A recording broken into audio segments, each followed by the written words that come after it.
Salam saudara-saudara yang dikasih Tuhan. Berjumpa lagi dalam program Extending Grace, menyebarluaskan kasih karunia. Pada hari ini saya akan menyampaikan Injil Kristus yang menerangi, memerdekakan, dan menguatkan hati kita. Pada hari ini saya akan mengambil tema ada rahasia di balik salib Kristus. Sekali lagi, ada rahasia di balik salib Kristus. Dan itu dapat kita angkat dari kisah Daud dan Goliat. Kisah Daud dan Goliat sering dipakai sebagai cerita atas kemenangan orang kecil atas raksasa. Namun secara teologis kisah ini menyimpan tipologi bayangan tentang kayu salib Yesus Kristus, karya salib Yesus Kristus. Di balik salib yang tampak sebagai kelemahan, kegagalan, dan kehinaan, tersembunyi kuasa Allah yang menyelamatkan orang berdosa. Sama seperti sosok Daud, di balik sosok Daud yang sederhana, kecil badannya, tersembunyi kemenangan besar atas musuh-musuh Allah. Apa saja rahasia di balik salib Kristus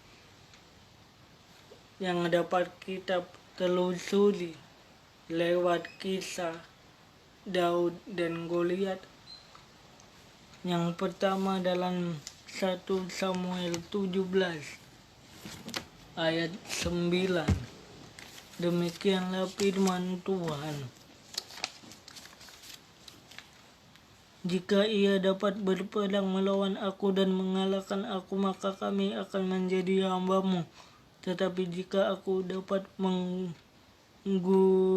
mengungguli dia dan mengalahkannya, maka kamu akan menjadi hamba kami dan takluk kepada kami. Ini peristiwa ini terjadi di hadapan bangsa Filistin di Israel, di mana bangsa Filistin saat itu dijajah oleh tentara Romawi untuk berperang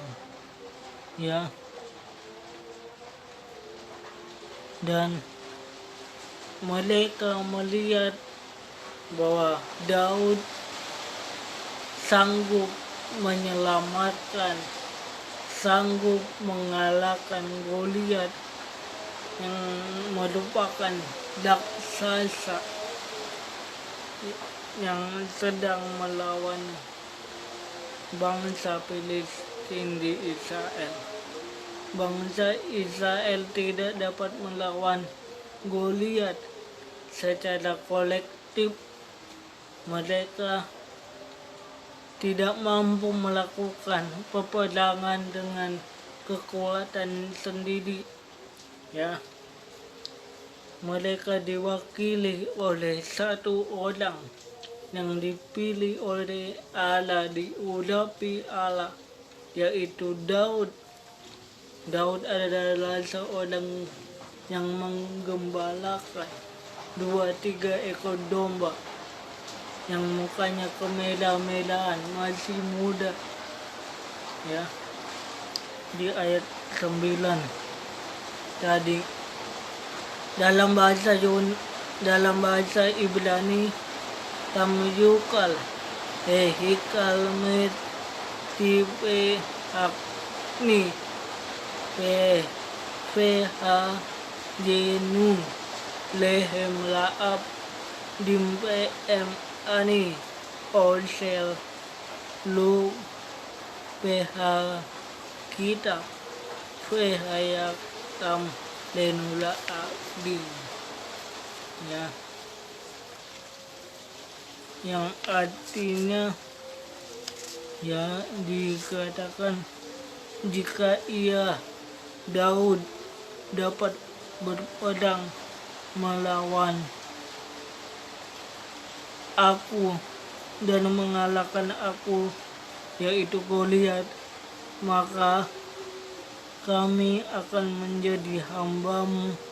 Tetapi jika aku dapat mengungguli dia dan mengalahkannya, maka kamu akan menjadi hamba kami dan takluk kepada kami.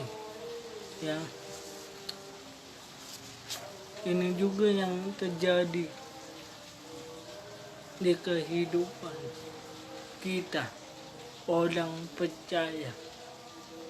Ini juga yang terjadi di kehidupan kekristenan modern hari ini.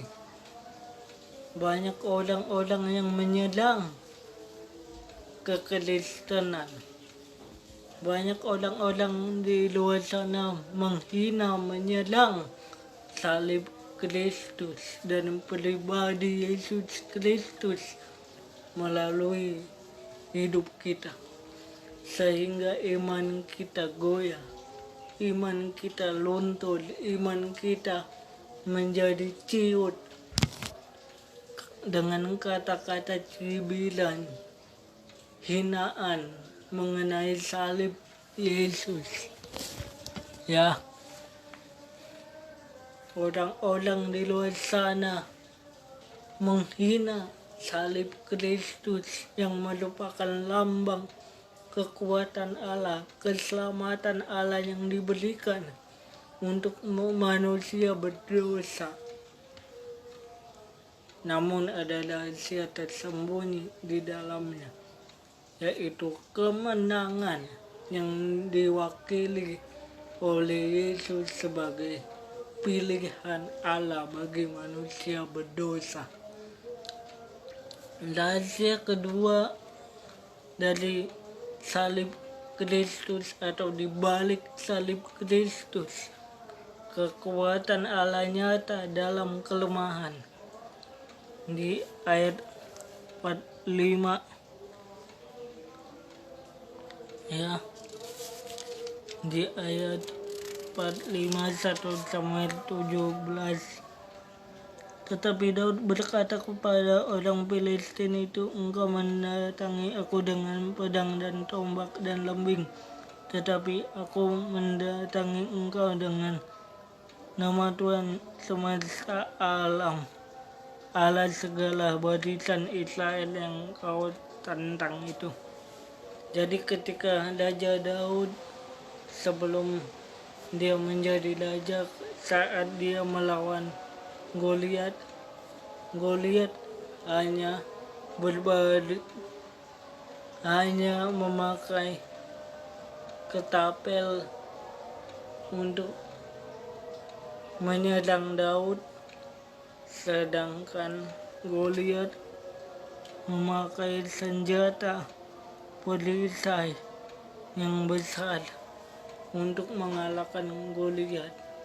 Daud menolak baju sirah Saul dan maju hanya dengan menggunakan umban dan batu atau bahasa sekarang ketapel, ya.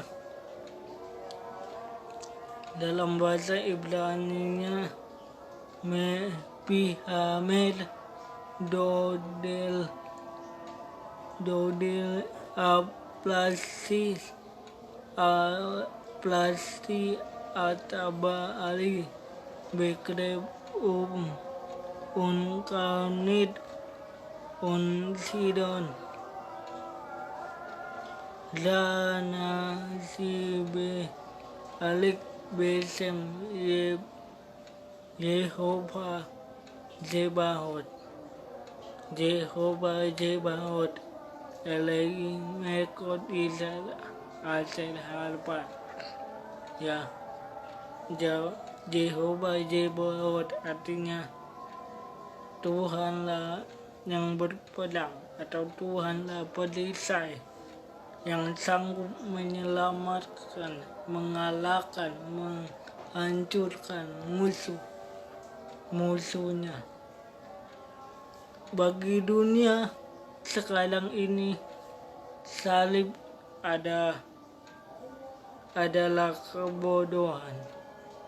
Bagi dunia salib adalah kebodohan. Ya, bagi mereka yang akan binasa.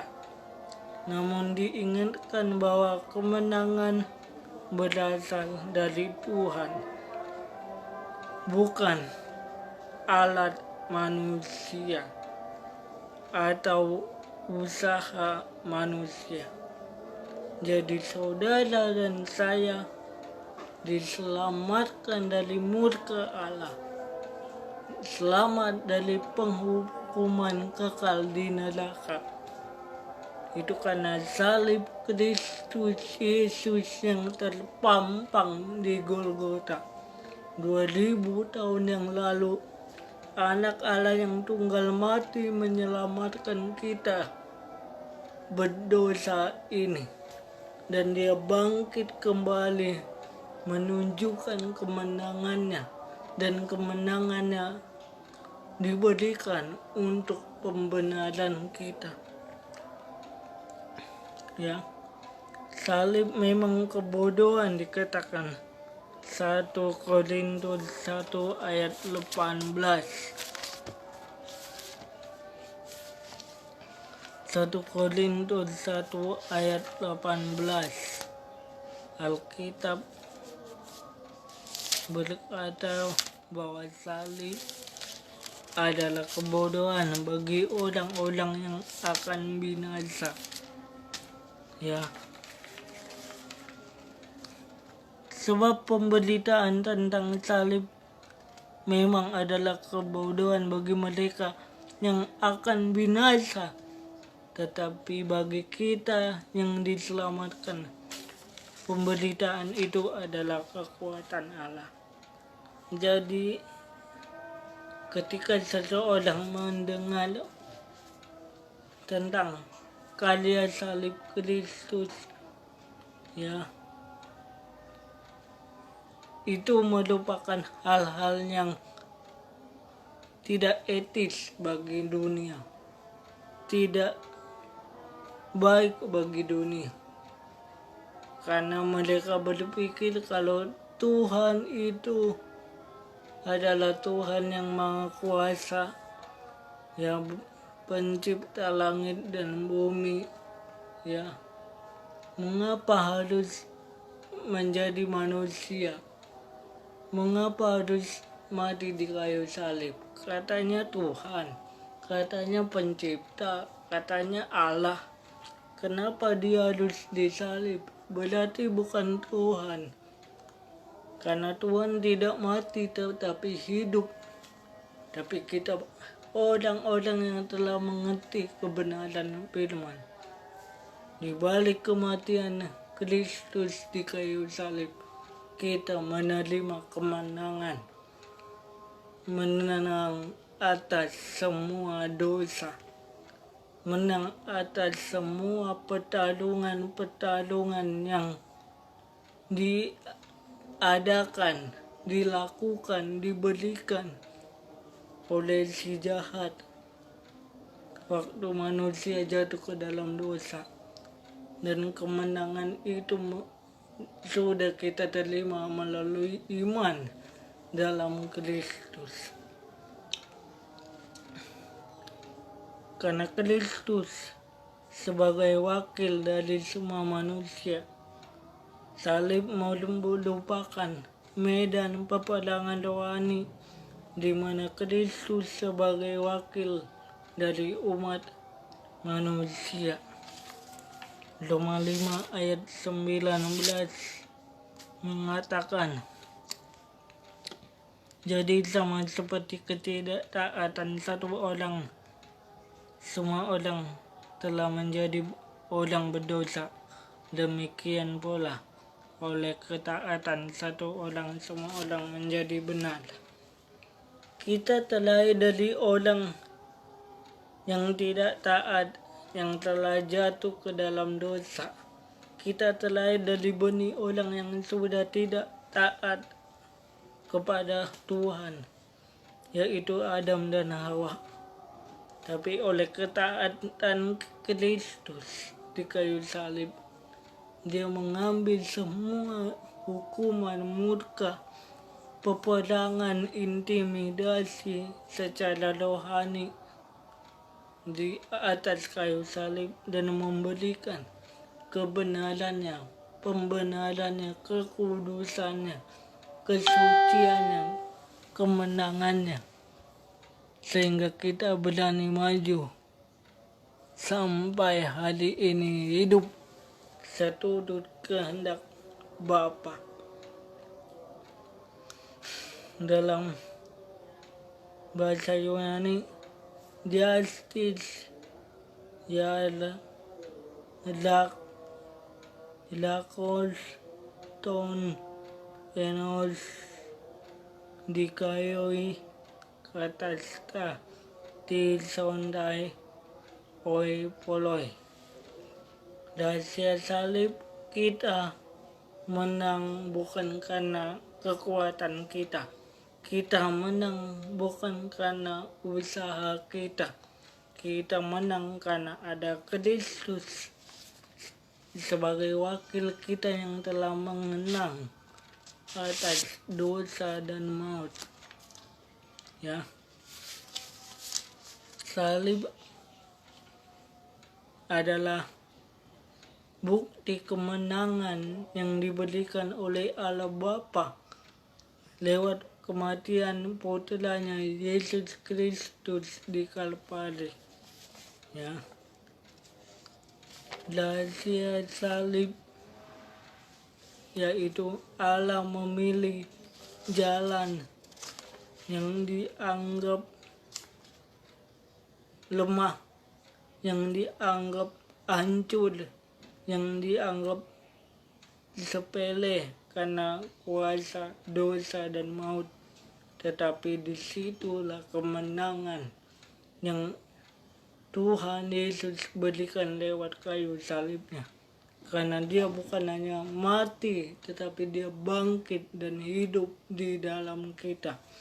Rahasia yang ketiga, kepala musuh dipenggal atau kepala setan dan kuasa dosa dipatahkan di 1 Samuel 17 ayat 51, di mana Goliat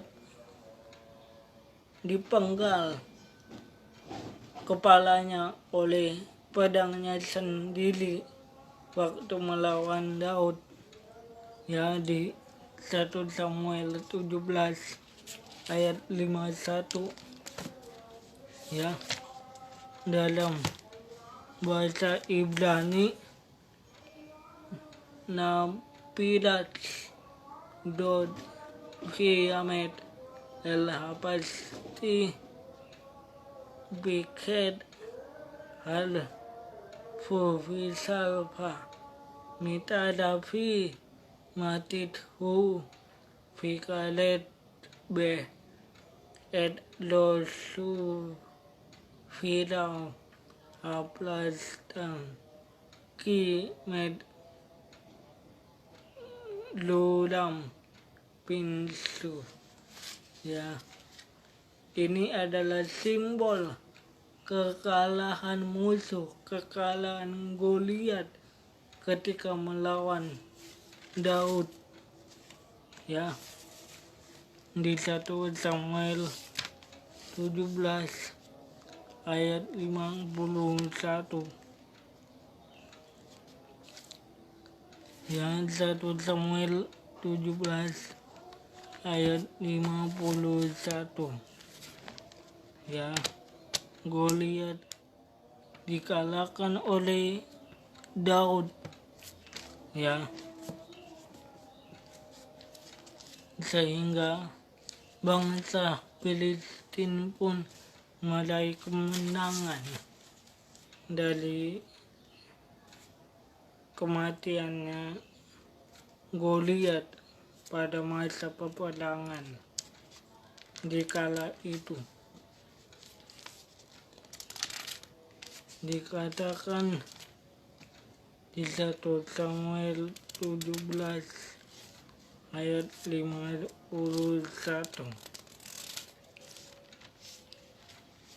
Yang demikianlah firman Tuhan. Ya, Daud berlari mendapatkan orang Filistin itu, lalu berdiri di sebelahnya, diambilnya pedangnya dan dihunusnya dari sarungnya, lalu menghabisi dia, dipancungnya kepala dengan pedang itu. Ketika orang-orang Filistin melihat bahwa pahlawan mereka telah mati, maka larilah mereka.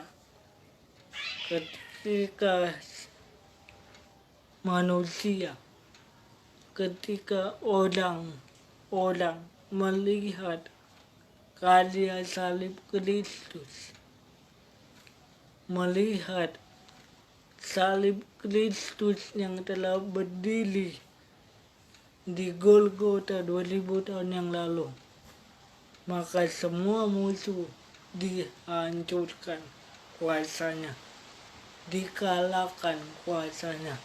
Semua musuh-musuh pergi dan berlari, meninggalkan setiap anak-anak Tuhan yang percaya kepada Yesus Kristus.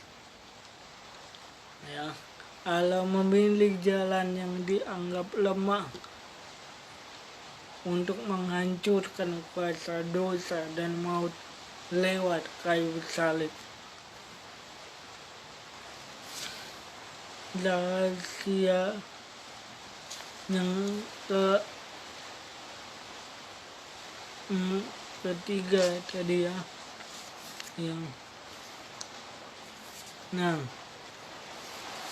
ini adalah simbol kekalahan total dari musuh-musuh kita, ya, simbol kekalahan total dari musuh-musuh kita. Kristus sendiri telah mengalahkan setan dengan senjatanya sendiri, ya, yaitu melalui kematiannya di Golgota. Penyalibannya sebagai senjata untuk melawan iblis dipakai untuk menghancurkan kuasanya, untuk memberikan kemenangan untuk kita. Di Ibrani 2 ayat 14. Ibrani 2 ayat 14.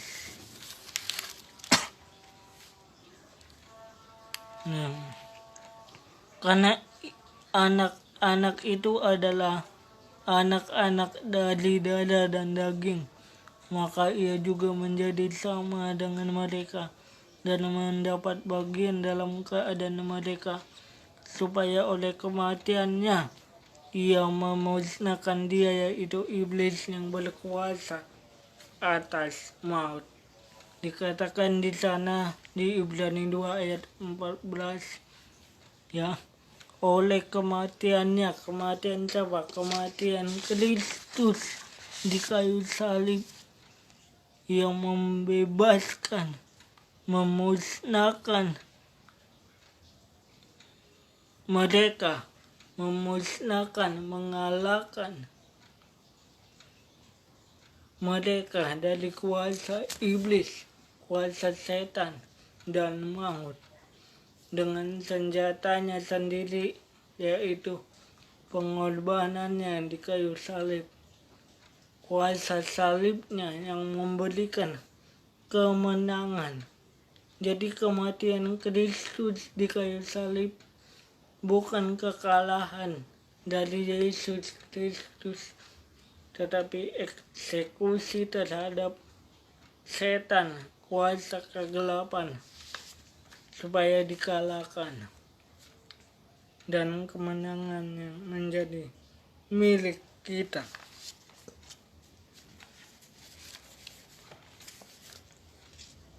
Implikasi teologisnya adalah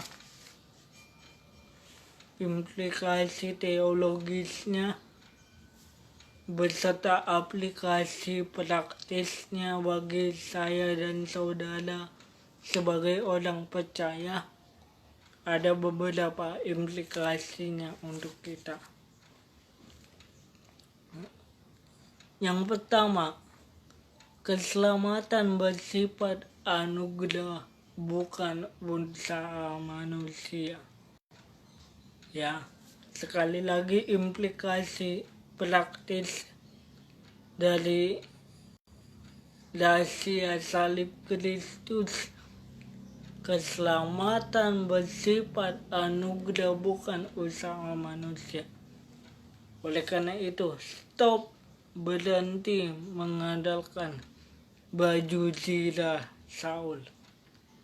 Mengandalkan baju zirah Saul, yaitu kekuatan dunia, kekuatan manusia, kemampuan diri sendiri, kekayaan, kehormatan, kepintaran, kepandaian untuk mendapatkan hidup kekal, untuk memperoleh jalan ke surga, untuk memperoleh berkat dan pengampunan dosa hanya melalui iman dan ketaatan.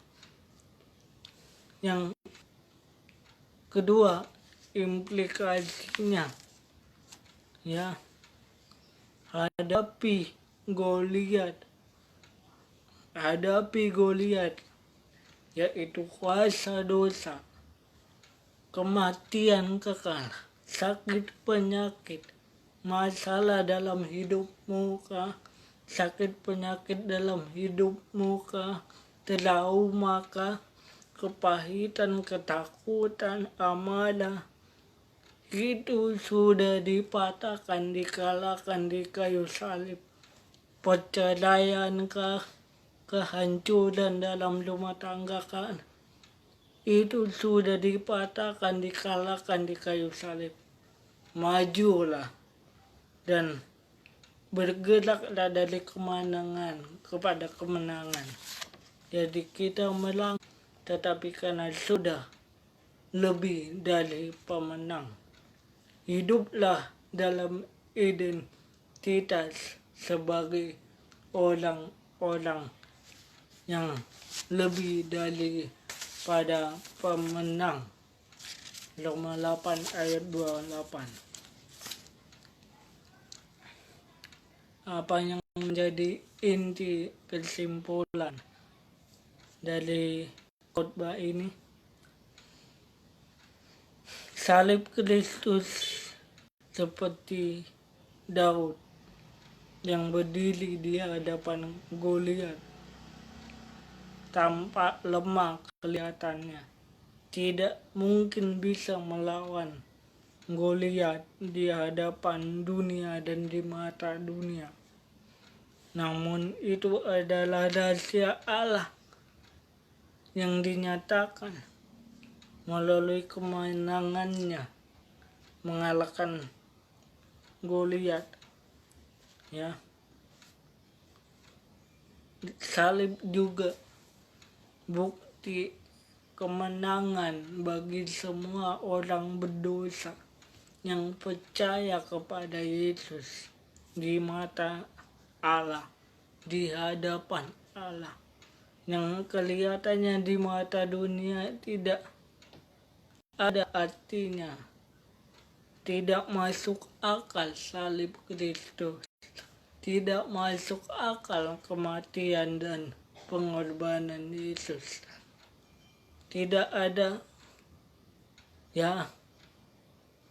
pengertian atau tidak ada artinya di hadapan manusia. Mengapa Yesus mati itu di kayu salib? Tidak ada efeknya, kelihatannya kematian Kristus di kayu salib bagi orang-orang dunia. Tidak ada manfaatnya kematian Yesus di kayu salib itu bagi orang, bagi saya dan saudara.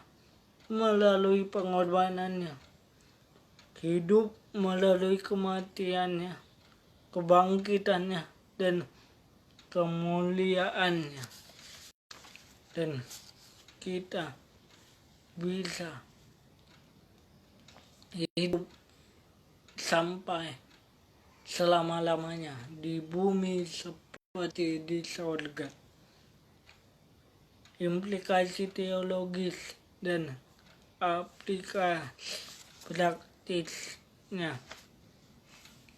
dapat mengubah hidup saya dan saudara untuk memandang kepada salib Kristus.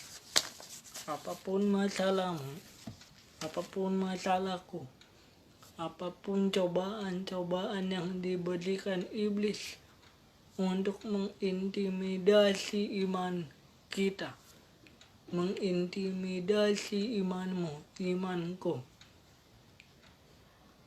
Ingat, kita adalah orang-orang yang lebih daripada pemenang.